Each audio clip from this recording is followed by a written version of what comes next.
Well, he was this tall, lanky, young man that was still kind of physically catching up to himself.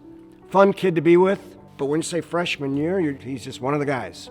Not sure what direction it was going to go. Knew he was a distance runner. He started filling in and also got his work ethic going. You could see by the end of sophomore year, there's something here. This young man could do something. He would run with me. I'd run every morning, and he'd run with me. And through grade school, I'd have to slow way down and everything to run with him. And when he started going here, all of a sudden I couldn't keep up with him.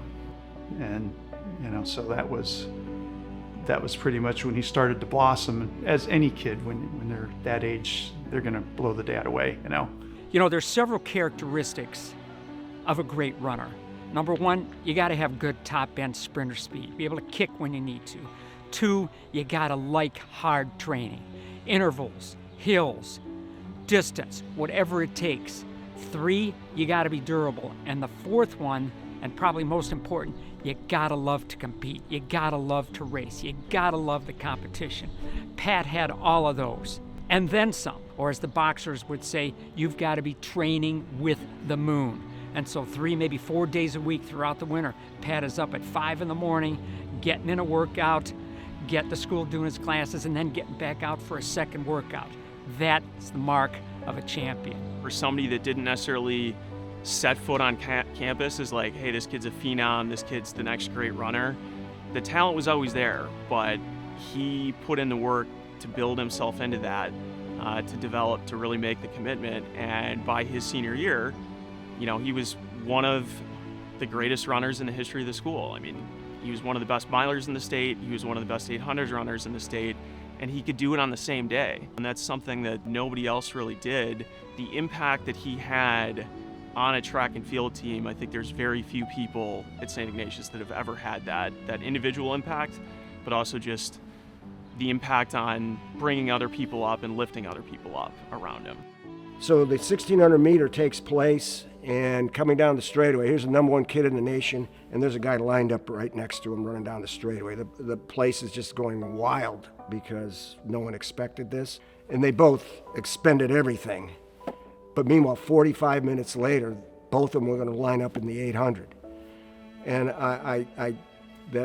that 45 minutes in my mind may be something I'll remember as far as track and field is concerned the rest of my life. And we had to look in the eye and we had to talk. You're going to be called to go to the bullpen in another 20 minutes. And he's huffing and puffing, and you could see in his eyes going, how am I going to do this? And you just have to sit there and talk about how the team needs you to do this, and you've trained to do this. And I've always called him the big dog, So you got to step it up and be the big dog and go out there. Pat Sovacool finished third in the 800, ran a tremendous time. So in the state meet, he scored heavy points for us. And we had a few other events that we got some scoring in, and we ended up taking the runner-up trophy in the state meet, basically because what Pat did. Yeah, well, when he won the regionals, I just couldn't believe it. And I went up to him. I just cried.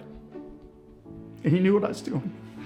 And that was it. But that spoke volumes, because that meant everything to me. And the one thing that I realized then was that I had more to learn from Patrick than he had to learn from me.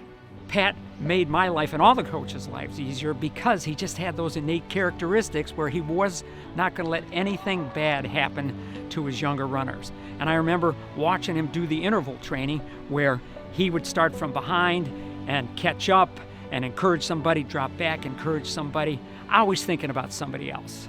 He wanted everybody along for the ride. And I was a freshman, he's a junior. But he's calling me to hang out on the weekends. He's calling to get runs in.